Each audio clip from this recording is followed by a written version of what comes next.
Hi, everyone. Welcome to the Billy Wilder Theater. I'm Claudia Bester. I'm the Director of Public Programs here at the Hammer Museum.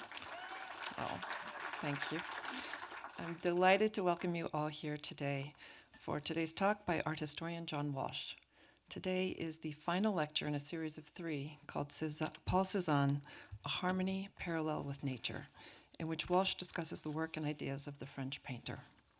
As I'm sure you're all well aware, John Walsh is a renowned art historian who came to Los Angeles in 1983 to be director of the Getty, prior to which he was a curator of paintings at the Metropolitan Museum of Art in New York and the Boston Museum of Fine Arts. His 17-year project of strengthening the Getty collection and its staff and building an entirely new museum concluded with his retirement 25 years ago. Upon which he decided to remain in Los Angeles when not traveling around the world as a freelance art historian researching great works of art. His academic reputation and doctorate in art history have led to teaching at Yale and giving public lectures there and here at the Hammer Museum, as well as other places. His art history lecture series on European and American art are now available in over 60 videos, all free online. And at last report, these videos have been viewed by more than 1 million people. And you will see why. Today, Walsh will discuss Cézanne's solitary and hugely productive last years in Provence, painting landscapes and figures. Following today's presentation, please join us in the theater lobby for coffee, tea, and cookies, and an opportunity for continued discussion about Cézanne's remarkable work. I want to thank John Walsh so much for these wonderful talks, which are brilliant and so much enjoyed by our audiences, and I hope there will be many, many more to come. So now, without further ado, please join me in welcoming John Walsh.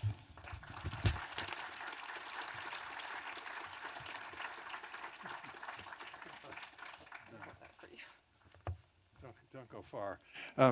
Claudia, I've got to thank you. I've been so grateful to be part of things here. Grateful to you and your deputy, Shannon Sinova, and also your superior AV crew, tech people, and back-of-the-house people. It's wonderful. It's inspiring to see this program work, and it's an honor to be part of it.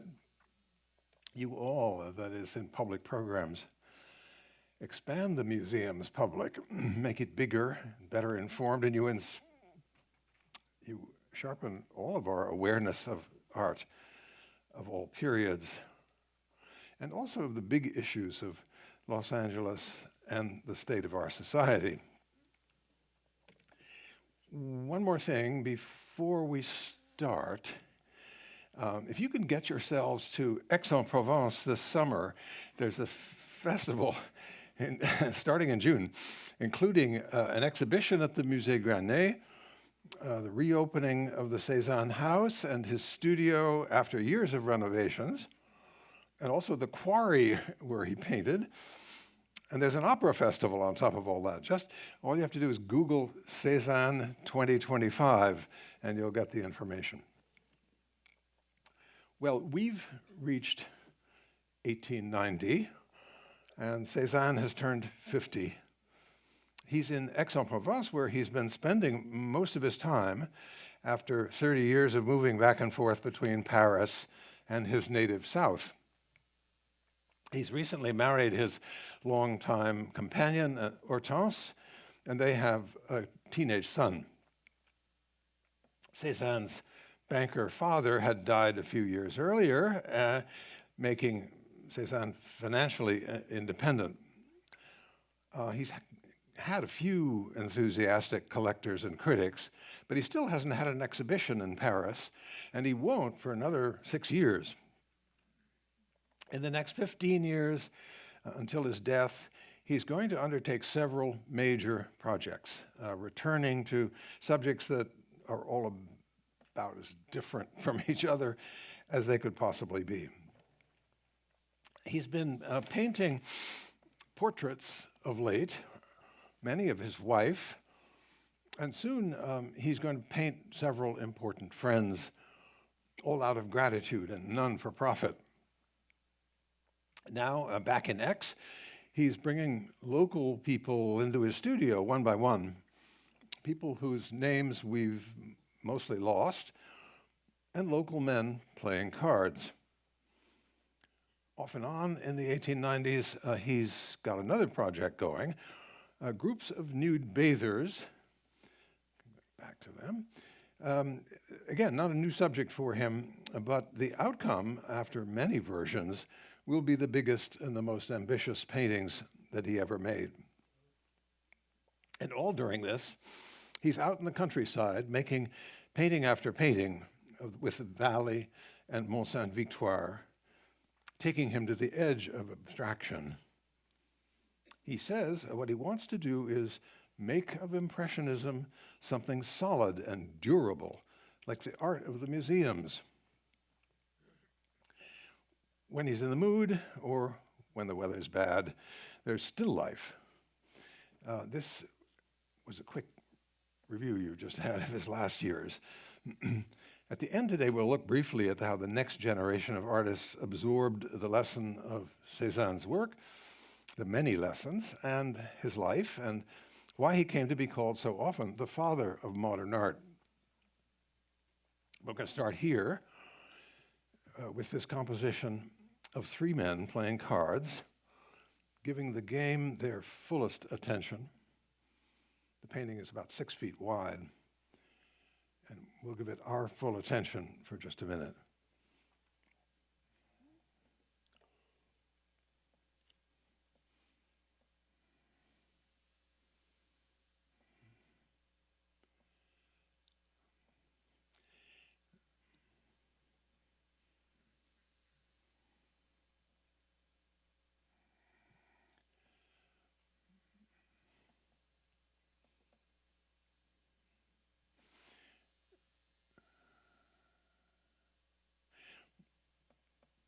Well, they're sitting at a painted table with a tray.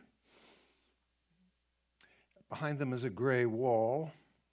At the left, a jug on a bracket, a picture in a gilt frame, a rack of clay pipes, and a heavy swag of golden yellow drapery. We don't see their eyes or their expressions, and neither do they. They rest their forearms on a table and they lean forward, absorbed. Here is its habitat at the Barnes Collection in Philadelphia.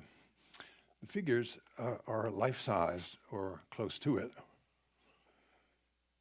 The composition looks balanced because Cézanne made a lot of careful adjustments of visual weight and counterweights to balance it. On the right, the bulk of the man and his coat, plus the mass of curtain, and the little spectator. All these on one side. And on the other, there's an extra adult and a great blotch of shadow on the wall. The balance is fine.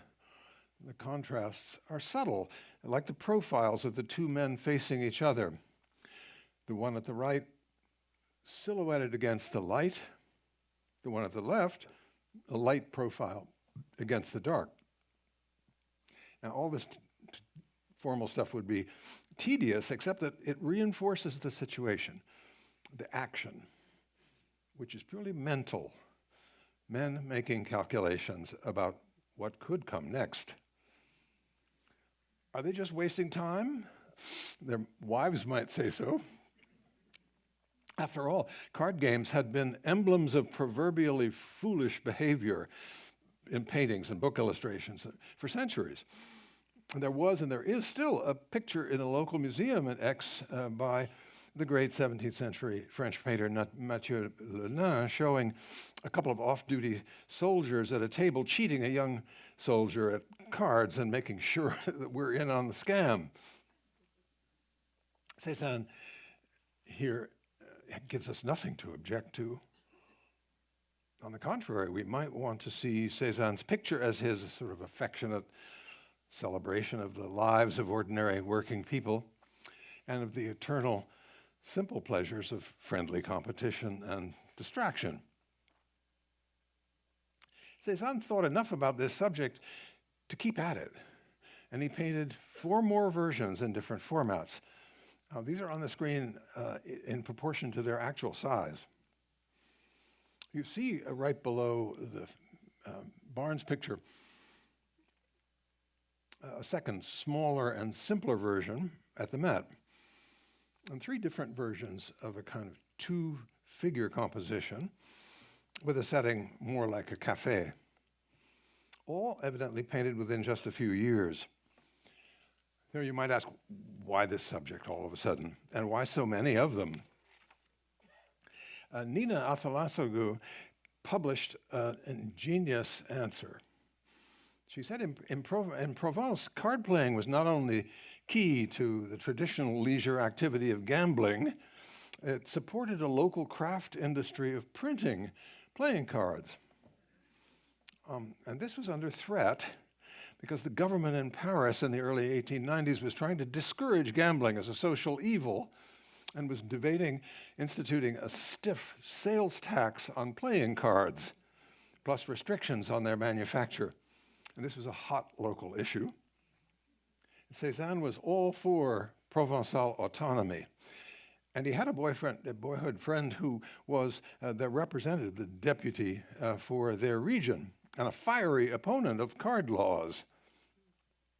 Cézanne had a deep respect for local working people, and it's easy to imagine him moved to produce pictures of plain, respectable Provençal working men at leisure, not handling money, not drinking, but doing what their ancestors had always done, playing cards. And you can imagine them being sold to sympathetic buyers. Surprising, so maybe for pictures that all through the 20th century were considered self-sufficient, aesthetically determined, it's surprising that it had at least a partly political message of validation for a Provençal tradition. Before we let them go, let me show you two large drawings for the opposing men. This one for the younger man with outlines clearly defined and delicate suggestions of blue and yellow, and like sort of notes to himself when it comes to painting the painting. In the painting itself, Cézanne turns the man's head a little bit more away from us into pure profile and introduces a kind of scar-like line in his cheek. This big watercolor drawing has outlines defined very clearly and also delicate suggestions of color. At the same time, he's painting other local people in his studio, rough spun brown and tan clothes and soft hat of the region here on the left, posing literally straightforward.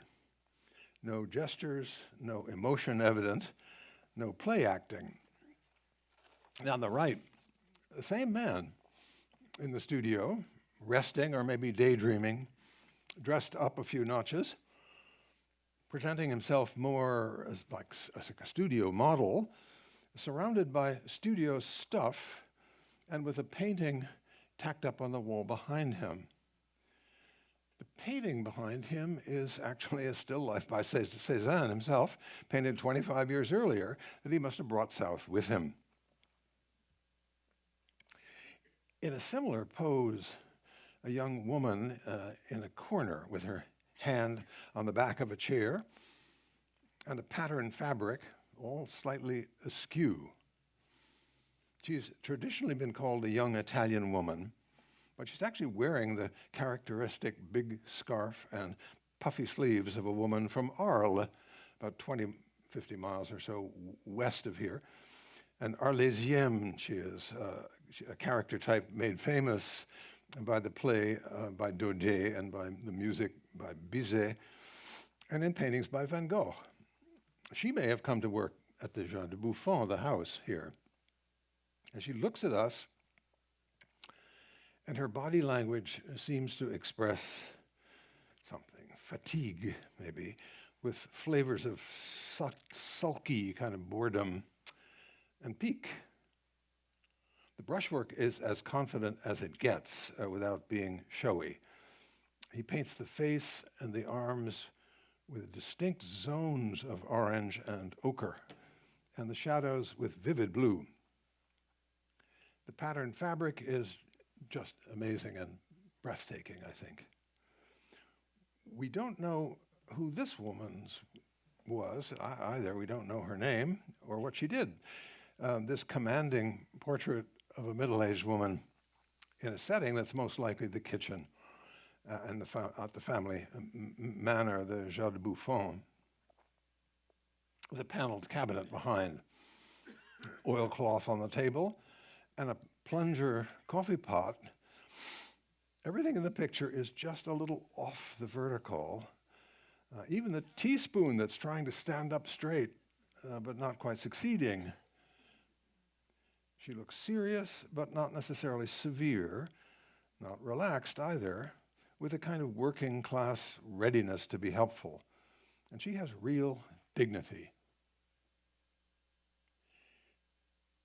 Two more locals. Cézanne posed the man in the blue smock in front of an 18th century painted decorative screen in the house that Cézanne must have enjoyed in this painting, summarizing in big sketchy washes of his own. The man is fully Provençal from one glance at his outfit. The blue smock, the jacket underneath, the red scarf, the sort of pork pie hat, a sampling of local color being worn by a solid, thoughtful man. The other is a different thing, a sort of study in mood. A man in clothing worn by Provençal men of the upper artisan class sits in the studio.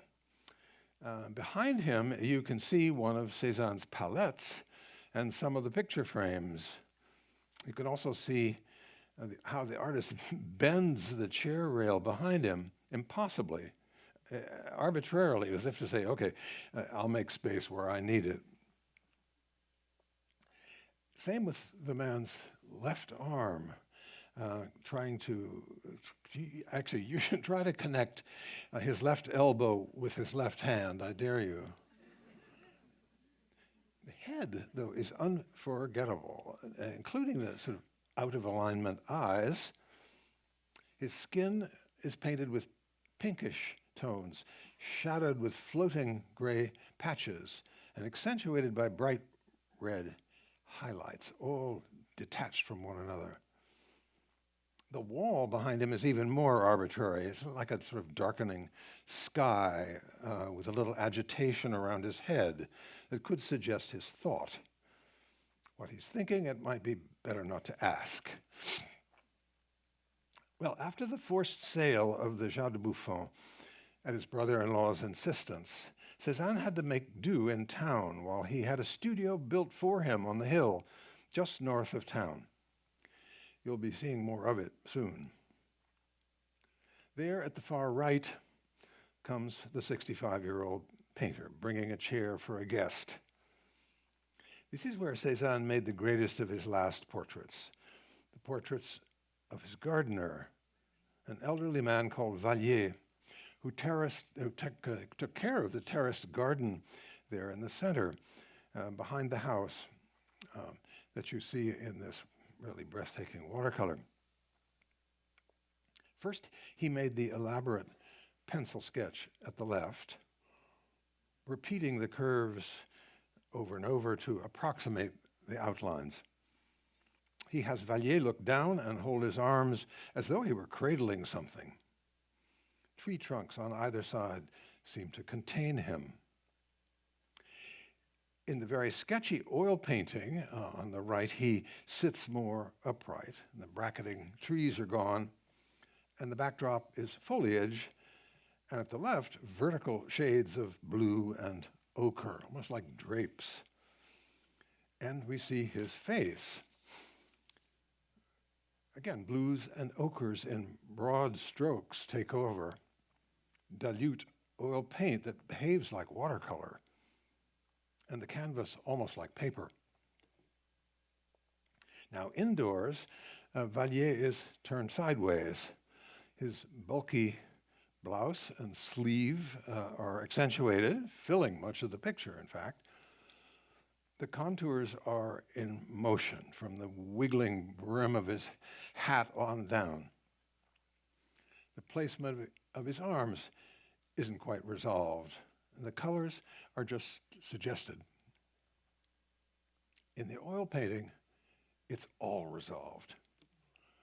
He has a fierce face on a slimmer body, pulled out from an obscure background by the light that plays over his amazing coat, a sort of proto-camo pattern, which Cézanne paints in patches of ochre and blue and gray and green. And on top, he scribbles black lines to give life and energy to the picture. We can only imagine what Cézanne saw in this man, or intended us to see, a man of his own age, a man who's endured, who makes no appeal to us and doesn't reveal much of himself either. Cézanne's image of him summons up profiles of venerable men painted by the artists of the museums. Rembrandt in the middle, Titian on the right. He gives the gardener Vallier the honor of being recorded for posterity using a formula handed down since antiquity. Vallier makes a last appearance in this strange, dark portrait, a picture I find it very hard to look at. It's as far as Cézanne goes to construct a figure out of slabs of paint, layering them, reworking them. The three-quarter angle pose brings out his expression, which to me registers as a kind of defiance that goes very well with the painter's finished, sort of to hell with it finish. You see not just the audacious stripes of yellow in the detail for the cheeks and the neck and the nose, but also in the beard, the long threads and flicks of bright blue paint on top of the shadows. Well, we could wish that Cézanne himself had given himself the honor of an image of such tremendous strength. But we have only these three from his last years. In a very strong watercolor on the right, he shows himself as like a busy man who's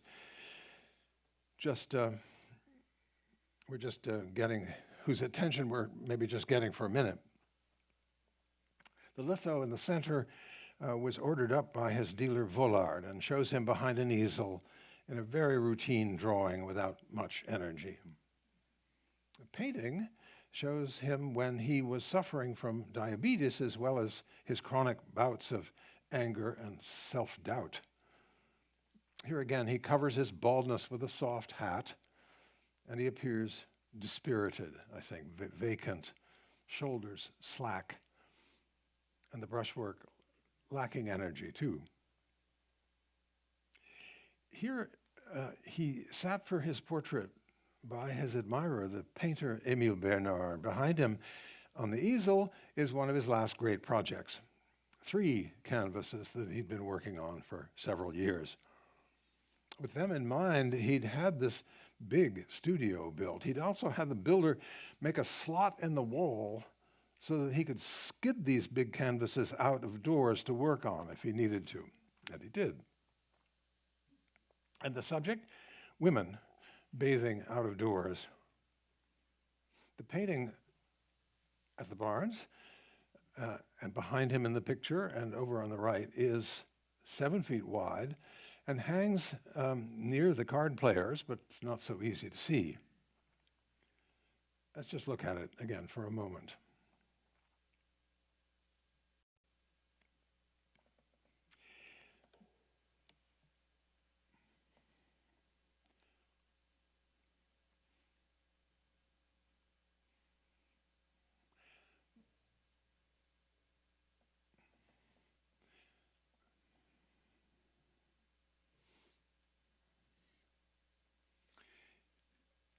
If this image strikes you as weird and disagreeable, you're not alone.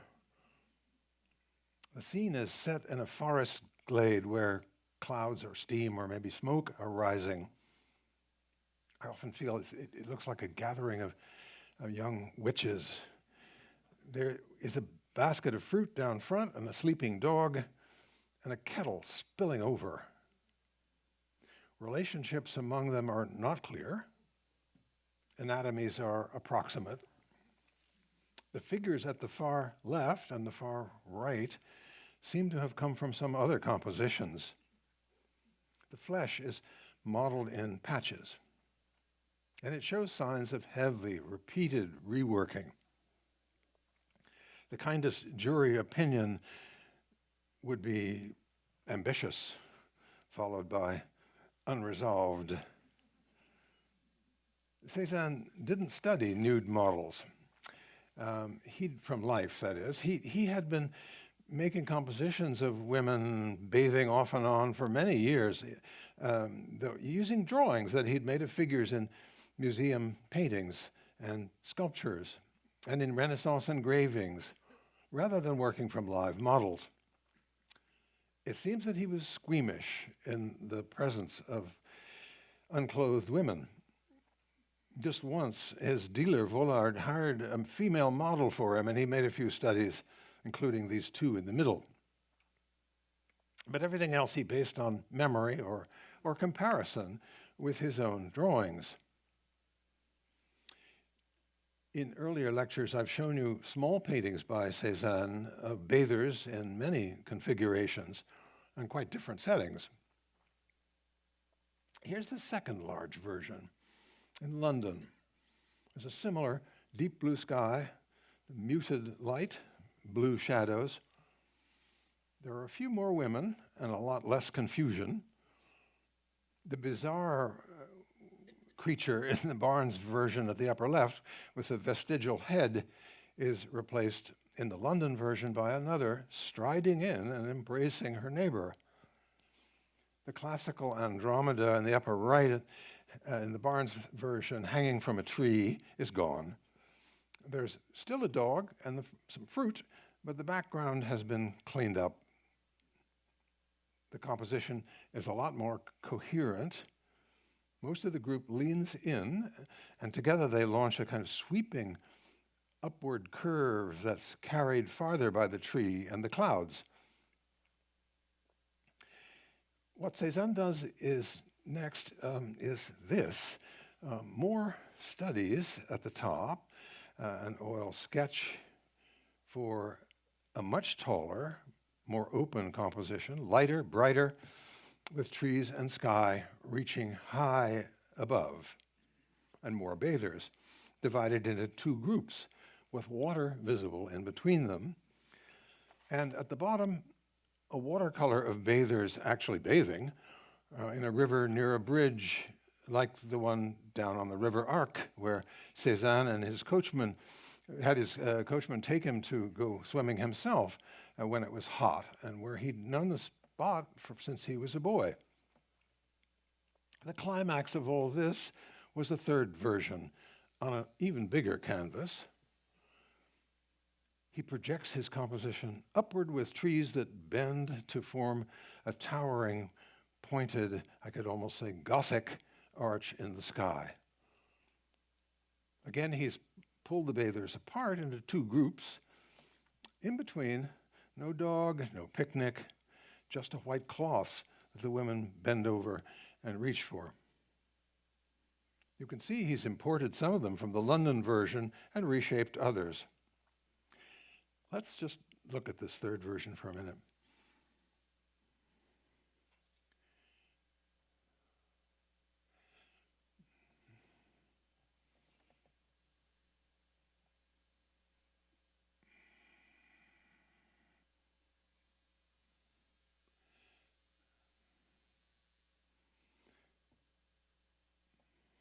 The bathers are in an imaginary but believable place.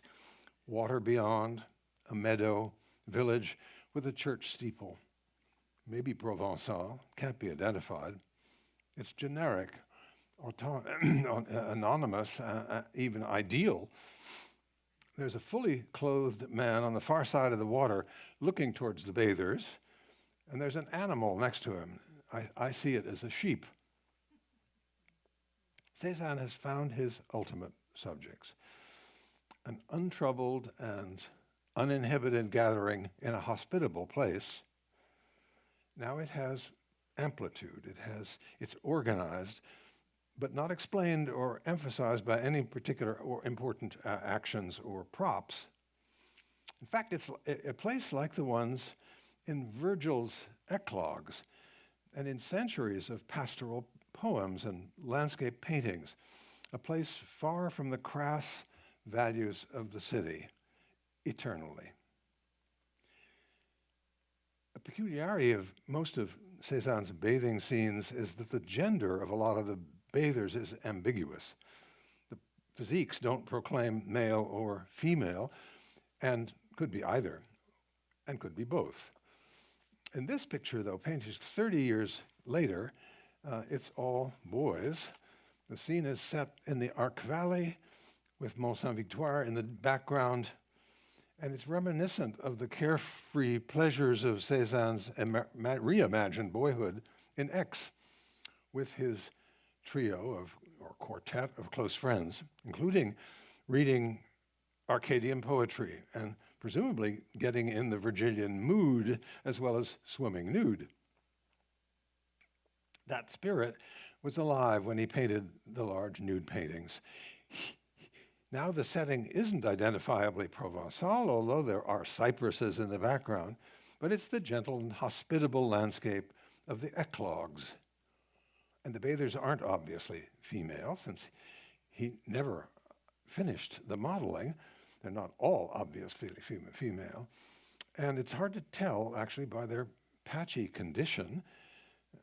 Cézanne has left his feelings and his sensations for us to think about, and not spelling them out, but suggesting them, and in effect leaving us to complete the picture.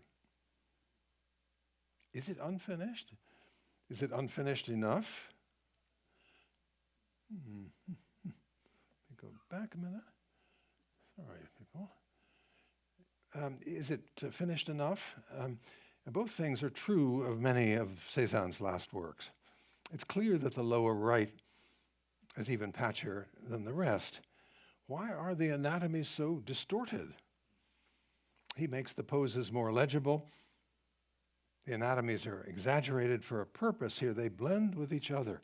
They're not trying to seduce you or each other. In a few moments, this museum visitor is going to turn and look 20 feet away at another large, famous, and important painting of bathers, painted 20 years earlier when Cézanne's friend Renoir had become disenchanted with painting the effects of light. In his own words, he said, "I have gone to the end of Impressionism, and I was reaching the conclusion that I didn't know either how to paint or to draw. In a word, I was at a dead end." He couldn't regress to the detestably slick style of Bouguereau at the far left. He needed discipline. And he got it by using Cézanne's method, going back to the great sculptors and drawing, copying. Here at the top, it's the little relief sculpture by Girardin, the bathers in the garden at Versailles. Cézanne's two great projects in figure painting contrast completely, as much as you could imagine. Nude bathers in the open air, a dream of beauty, youth, health, warmth, dreams and ideals that have sustained Europeans through countless hard winters and brutal wars. And partly overlapping that project, his portraits of real-life locals and 5 compositions of bundled-up men playing cards. Cézanne's third project was to concentrate on the land around him, mainly the vistas that he could walk to.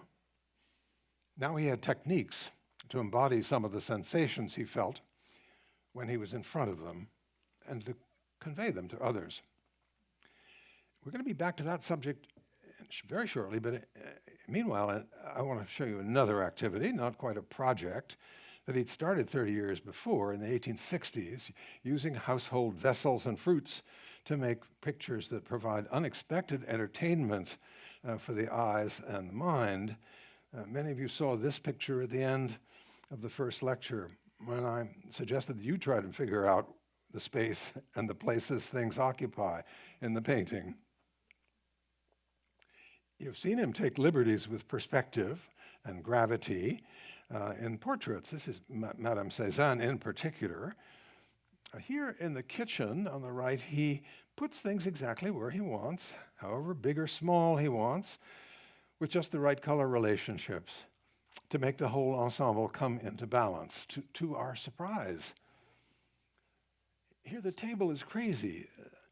The huge basket is loaded with fruit, hangs out into thin air.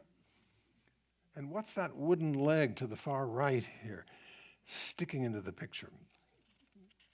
It all adds up to an image of abundant and familiar stuff under the sole control of the artist in a space of his own creating.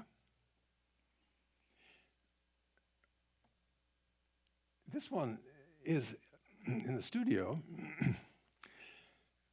and seems to be about pure mischief for anybody expecting a room, a believable room, not to mention a logical arrangement of objects in scale with one another. We're looking down at a suavely painted white plaster statue of a Cupid figure, striding forward, turning gracefully. It's in his studio, and these are the paintings against the wall. He's got apples and onions as visitors to the studio.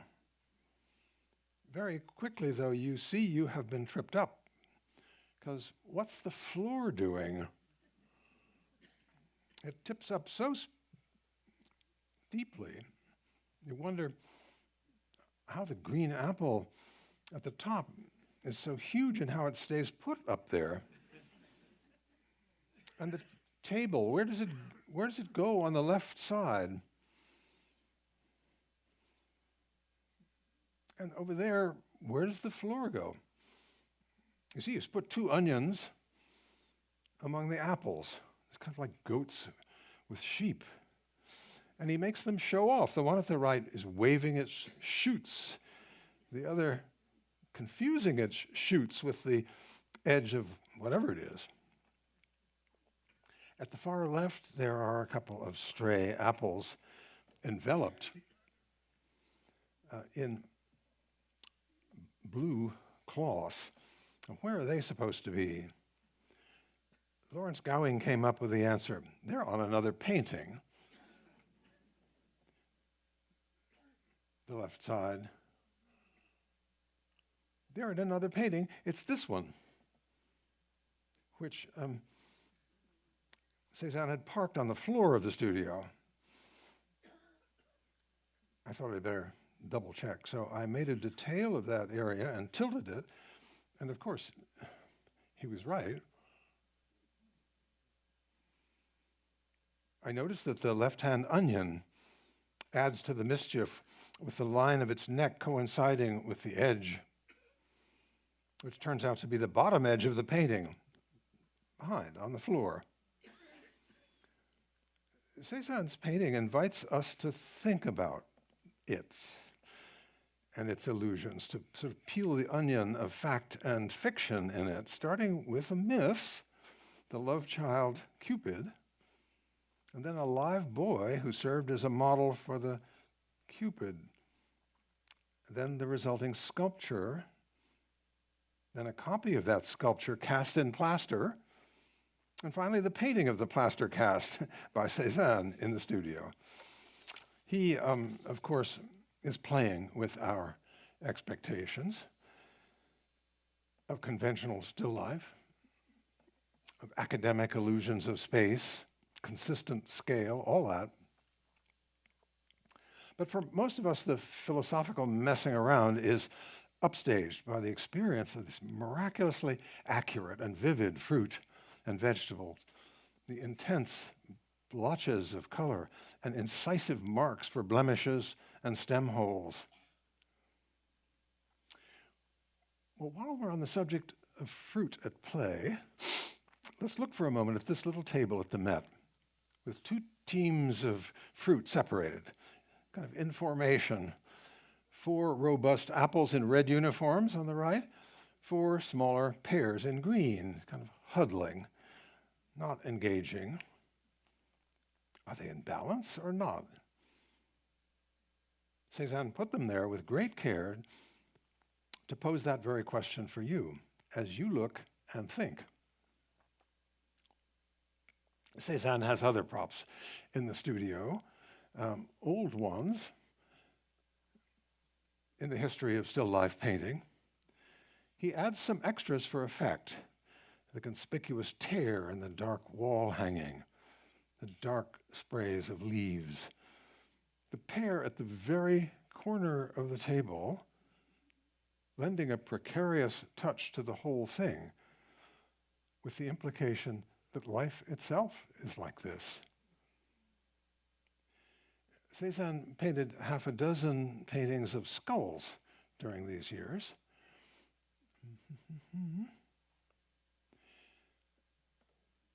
Not just as a personal sort of reminder of death, a memento mori.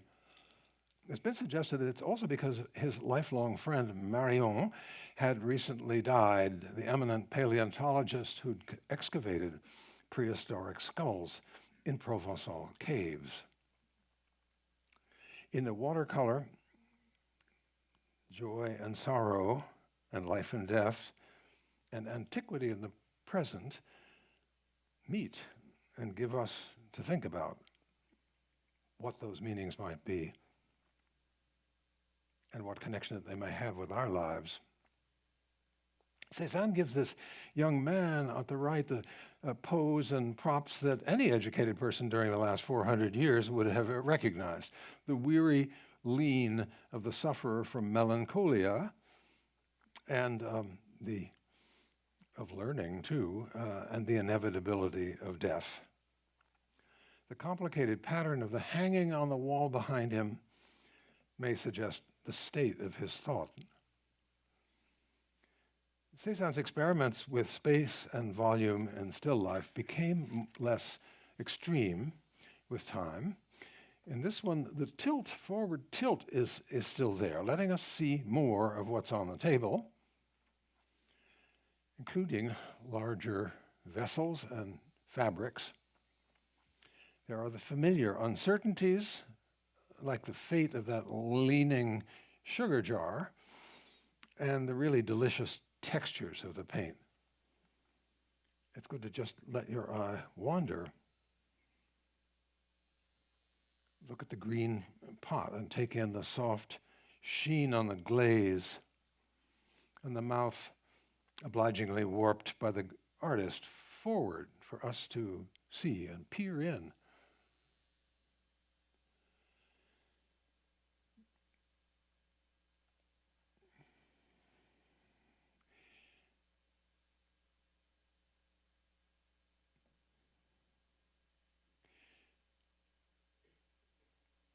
Here you see the highlights on the blue pot. And you can notice how he paints the apples with the fewest strokes and manages to get every peculiarity of shape and color.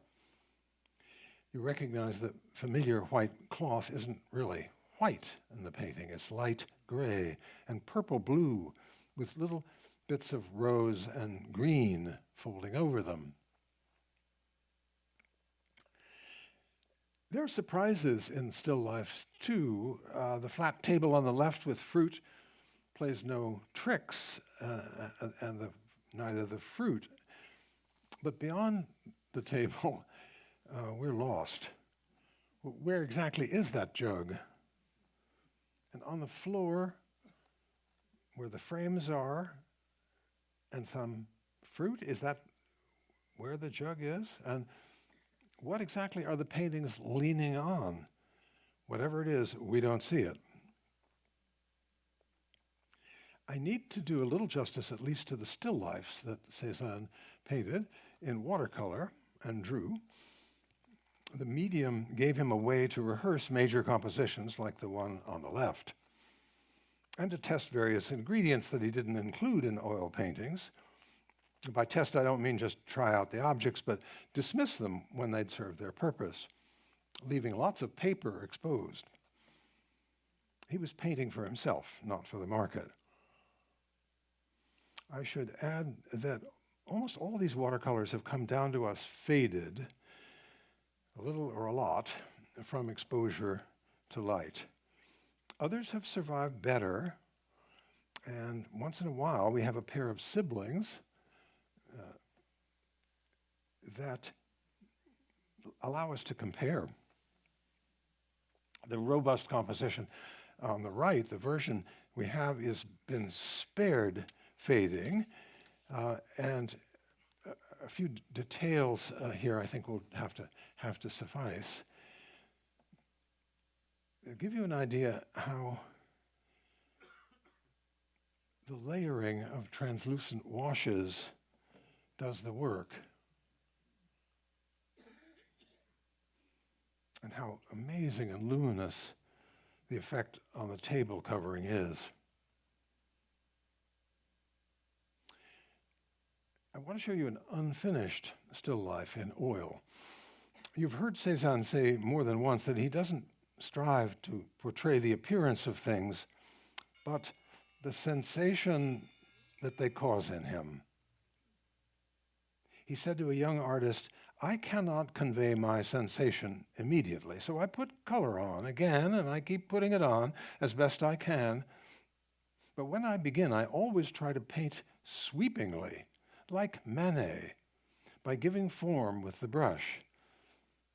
Well, you can see the sweeping outlines here, defining the tablecloth and parts of the curtain and some of the objects.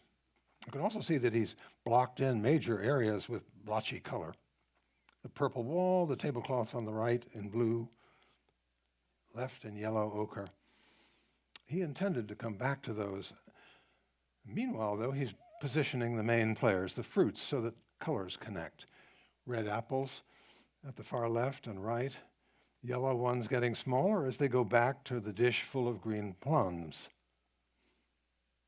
He's just started the pattern on the curtain, and you have a sense of his working all over to keep things in balance as he goes in relation to the whole, and then for some reason giving it up. We left Cézanne in the studio with his bathers, and here he is again outdoors performing for Émile Bernard and Carousel in 1906, at work on what would become his last project, the views of the valley and the mountains he lived with and in. He's been painting a couple of miles down the valley at the Chateau Noir, partly ruined faux medieval country house, and the spooky cliffs up behind the steep rocky grounds that you've seen him painting in the previous lecture. Back in the new studio, it's a short walk uphill to a place with a view across the valley and the Arc River towards Mont Saint-Victoire. And here he painted about a dozen views, roughly the same extent, and those seem to have alternated with days spent painting down at Chateau Noir. That mountain in the picture, Mont Saint-Victoire, was always in his life, the most conspicuous thing in this part of Provence, appearing in drawings like this one at the left since the 18th century. Cézanne had already painted views of the valley and the mountain ever since he returned to Aix in the late 1870s at the right. In this view from the hill, a hill north of Aix, he makes a panorama of the valley with the patchwork green farm fields and meandering roads and the mountain just appearing between tall pine trees. Halfway up the valley, you see the viaduct for a new railroad line cutting through.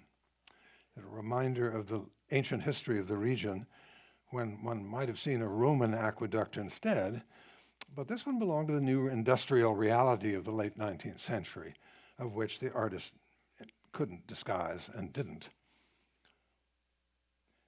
Other versions of this view put the mountain at the center, pine boughs overhead, that he's painted to undulate with the contour of the mountain. A little further down, he found a stone-walled terrace where the view was a little different, partly framed by trees and painted with softer greens and yellows. Higher up and to the north, the great Cézanne researcher John Walsh photographed the condition here. It was not very different in the 1930s from what Cézanne painted, but much more heavily wooded. Now, when you go to Aix and wander around the neighborhood of Les Louvres in search of the view on the right, you may find it a bit of a disappointment at what's grown up in between. I now have to confess, the photographer on the left did some photoshopping in the foreground to supply the wall. But half a mile up the road to the north, you begin to get to see what you have come to look for. The mountain summit takes on the shape of a beak or a tooth. It looks like what Cézanne chose to paint around about 1900. You won't have to be a trespasser, by the way. You can just follow the signs on the Avenue Paul Cézanne that lead to a little park called the Terrain des Peintres. It's part of a suburban development. If you crop out a few roofs and cypresses in your viewfinder, you can shoot something of what Cézanne saw.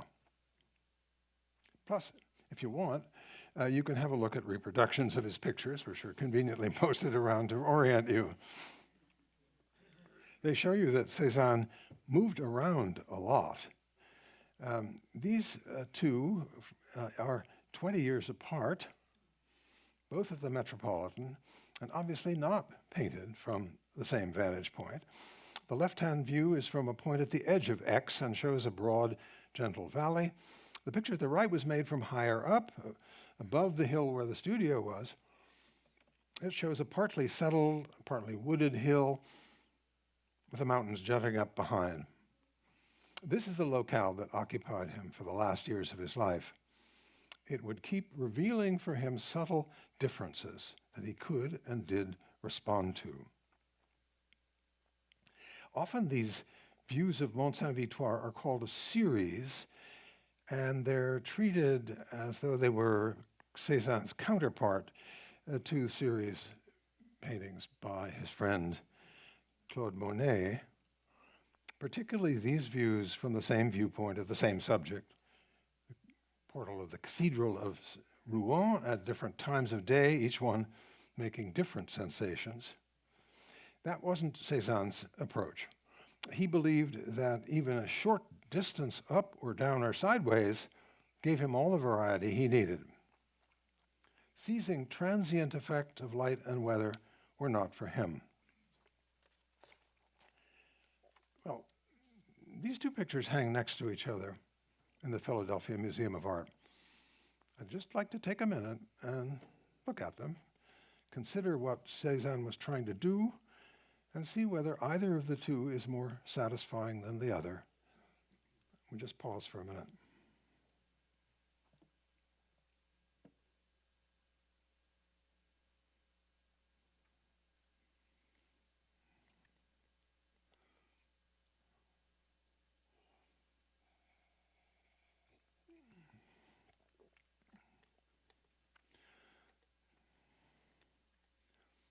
Well, both of them have three horizontal zones, a dark one at the bottom.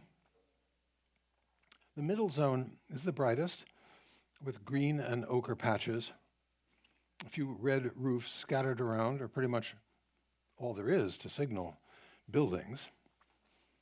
In the picture at the left, the patches are more distinct, more defined looking. In the foreground, trees and buildings are lower in relation to the whole. These relationships were all vitally important to Cézanne. On the left, the road is less prominent, but on the right, the clouds seem to, on the painting on the right, I should say, the clouds seem to add more action. You may find the left-hand version more successful. Other people have differed. Especially when you look up close here at a detail, you realize that nobody but Cézanne himself had ever painted a finished work of art in this way, with such an audacious mix of brush strokes, wide, square-topped brush strokes, parallel verticals, washy infill, and the last dark accents to strengthen the suggestion of forms. Now, if at this spot you take your easel 50 feet to the left, go backward 50 feet to the right, or to go backward 50 feet, and you include some olive grove in your view, and you turn the canvas 90 degrees, you have a different composition. There's a less serene middle ground here. There's no suggestion of a grid or linear perspective. Trees are the main actors. Which of these two did he paint first? We don't know. That's normal. He didn't date any of these paintings, and the opinions vary by several years or more. But he was using watercolors to make studies. At the left, it's for just the barest elements, just the mountain in blue, emphasizing its sort of dromedary shape. The long ochre ridge just below that, it cuts off its lower slopes from many points of view. And with no pencil lines to guide him, just some blips for detail here and there, notations for trees and bits of flat ground. Or in the middle, more elaborate drawings. Vertical now, a test of the composition, with shivery outlines and pale colors that have very little to do with oil painting. The watercolors are sometimes made on the same spots, but not preparatory in the usual sense. With these, he took description in watercolor as far as he needed to go, whether it was to be a finished work or a guide for a painting in oil, and we don't know. On the left, the trunks of the trees undulate with rhythms that energize the middle ground. On the right, where we're looking from up higher and farther back, he sees more variety of shapes and a more scattering of colors. Several of these views in oil are darker, and they show perhaps a later time of day or more clouds. The mood is different. And just as striking, there isn't any longer the exhilarating sense of deep space in the middle. It's more like a wall. There's a house in the middle, and behind it, a mass of squarish forms that have their own abstract life, their own relationships. There are also bare spots where the white ground shows through, sometimes depicting light on the clouds or mountains, and sometimes just not finished at the edges. You've seen this in his watercolors. Cézanne explained that kind of unfinished quality to another painter friend in 1905. Now, he said, being old, nearly 70 years, the sensations of color, which gives the light, offer me the reasons for the abstractions which do not allow me to cover my canvas entirely, nor to pursue the delimitation of objects where their points of contact are fine or delicate, from which it results that my depiction in the painting is incomplete. He makes the color patches even bigger, amazing in the foreground, and suggests old-fashioned perspective with some converging diagonals here and there to give a sense of space. There are surprising colors. Ochre patch on the mountain, green clouds, and a spot of hot red almost in the center, buried in the greens. For me, the most astonishing of these views is this one. You recognize the road, the foreground house, and the mountain. The rest is suggestion, with excitement supplied by the dazzling summit at the top, and at the bottom, this strange blue cloud at the lower left, seeming to rise up through the trees near the cluster of colors for the buildings. This is as visionary as Cézanne gets, and as turbulent and as emotionally charged. The painter and critic Lawrence Gowing wrote, "Cézanne's patches do not represent materials or facets or variations or of tint. In themselves, they do not represent anything. It is the relationships between them, the relationships of affinity and contrast, the progressions from tone to tone in a color scale, and the modulations from scale to scale that parallel the apprehension of the world. The sense of these color patches rests on their juxtaposition and their alignment one with another."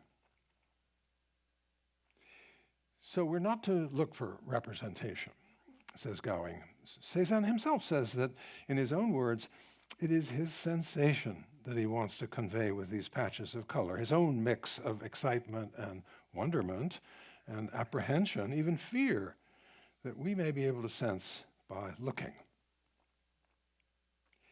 There were eyewitnesses, a handful of people who came to see him at his studio in his last couple of years. The painters Maurice Denis on the right and Kerroussel behind the camera on the left. Cézanne was going on 70, weakened by diabetes, alternately charming and irritable, a defiant loner. He wrote to his son, "The weather is stormy and changeable. My nervous system is very weak, and only oil painting can keep me up. I must carry on. I must produce after nature."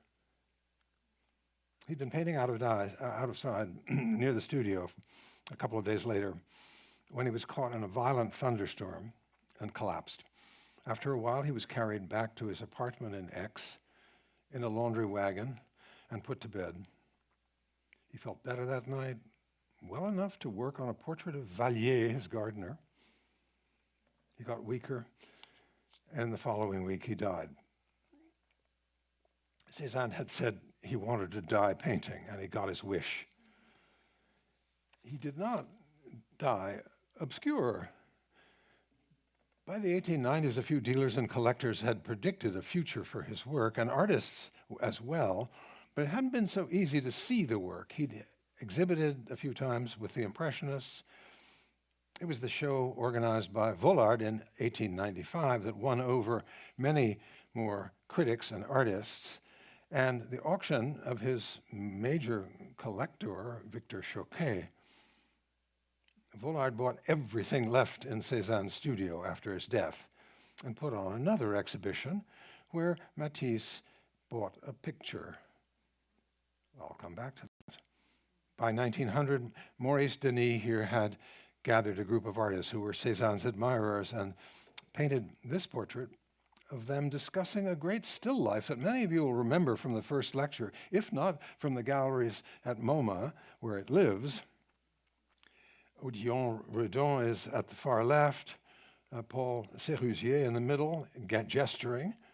The tall one with a tight grip on the easel is, appropriately, his dealer Vollard.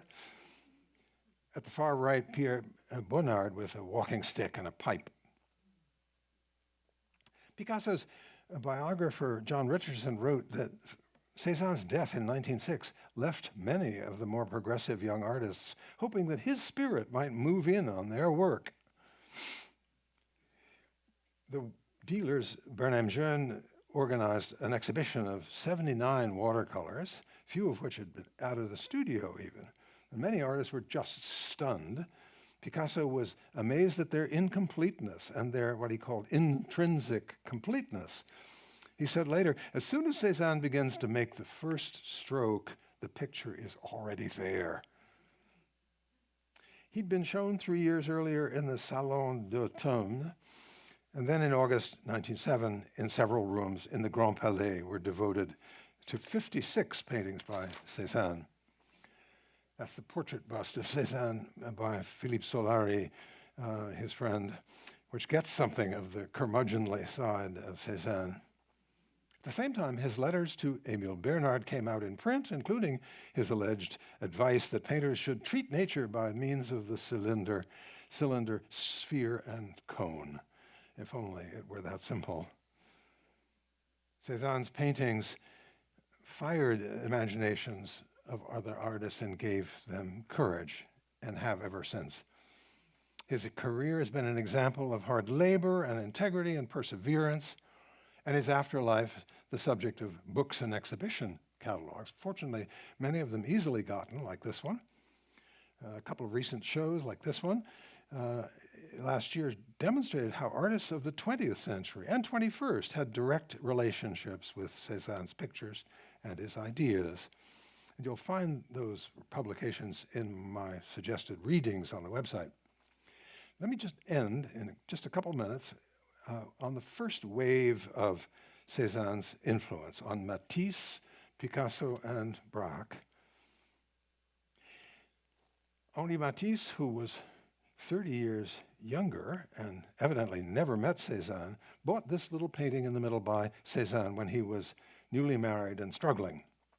For Cézanne, it was one of his many visions of a paradise of warmth and freedom without guilt, as you've been seeing, climaxing in the large bathers of 1906, the year Cézanne died, and the year that Cézanne painted his early masterpiece, The Joy of Life, the Bonheur de Vivre, the audacious painting of nudes that's similar in size and ambition to Cézanne's, but blazing with strange colors. The following year, after a trip to North Africa, Matisse painted a nude that I suspect was partly a tribute to Cézanne, who had submitted a nude in a similar twisting pose for the Salon 1870 and got refused, and was parodied by this cartoon that Matisse very likely saw. Cézanne's original has been lost, so we can't know for absolutely sure, but I believe it. His little painting by Cézanne was something of a talisman for Matisse. When he set up a teaching studio in 1908, he made a practice of bringing that picture in to show students. And he said, in moments of doubt, when I was still searching for myself, frightened sometimes by my discoveries, I thought, if Cézanne is right, I am right. And I knew that Cézanne had made no mistake. Cézanne was also the ancestor of Cubism via a slightly complicated genealogy, which I will trace in just a few images, too quickly, through Picasso and Braque. Here again is the three large showpieces of 1906 and 1907, Cézanne's large bathers, Matisse' Bonheur de Vivre, and at the right, and both of them agreeable fantasies, at the right, Picasso, who'd studied both of them.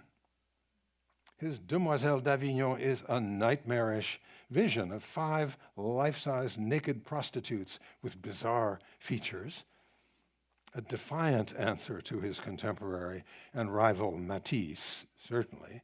And I think the Demoiselle, he had a closer connection, I think, to the Demoiselle than is customary thought. Picasso saw a lot of Cézanne's at Vollard's gallery, and including this nude, hang a second here, I've got myself confused. Yes, he saw a lot of Cézanne's, and I think he saw this group of Cézanne's, of 5 nudes bathing, and he made one of those astonishing leaps from one imaginative world into another, from Cézanne's wholesome outside bathers, outdoor bathers, to Picasso's back alley, Barcelona Amazons displaying their wares. In any case, Picasso at 24 had already made his way into a left-bank salon of modernist art and literature, the apartment of Gertrude and Leo Stein, where they hung Cézanne's portrait of Hortense there on the left, and Picasso's freshly painted portrait of Gertrude, displayed as companion piece to the Cézanne. For many years, Picasso advertised Cézanne as his spiritual father. After painting the Demoiselle, challenged by Cézanne's 3 large bathers, and having seen all of the Cézanne's bathers in 1907, Picasso launched a series of bathers himself. Here's one of them in the middle. Again, the 3 big pictures of 1906 and 7, where Matisse's painting was a spectacular advertisement for what became known as the Fauve group, one of whose members was Georges Braque on the left here. Braque spent summers at L'Estaque, where Cézanne had spent a lot of time working in a colorful, high-key Fauve style based on Matisse. Like Picasso and Matisse, Braque absorbed lessons from the great exhibition of Cézanne's work of 1907, and the next summer he painted this. One of a series of audacious landscapes that would get the name Cubist very shortly, and anybody could see that they sprang from geometrical structures by Cézanne, from landscapes like these that meant space and structure and volume in the real world could be manipulated in a way that almost freed them from recognition. That's where Braque broke through with Cézanne's help. Picasso was barely a half a step behind Braque. Working in Provence in 1909, inspired by Cézanne and Braque, Picasso transformed views into near abstractions using a drastically simple repertoire of shapes and very few colors. Picasso and Braque were studying Cézanne's still lifes too. Picasso in the middle takes a suggestion from Cézanne that the composition doesn't have to be finished out to the edges, and Braque at the left not only shatters and reorganizes multiple views, in this case of a metronome, and reduces their colors, but he also adopts Cézanne's system of modeling with diagonal hatching. Cubist images could not only be nearly abstract, nearly monochrome, and nearly flat, but they could abolish the fiction of a window that had framed images since the Renaissance, images of the real world.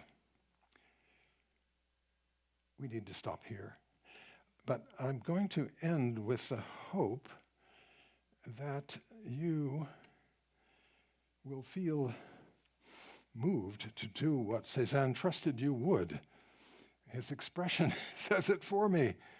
Go to his actual paintings, look patiently, observe your own sensations as you do. Give them the patient, open-minded sensations. Give them the patient attention that you've been kind enough to be giving me. Thank you.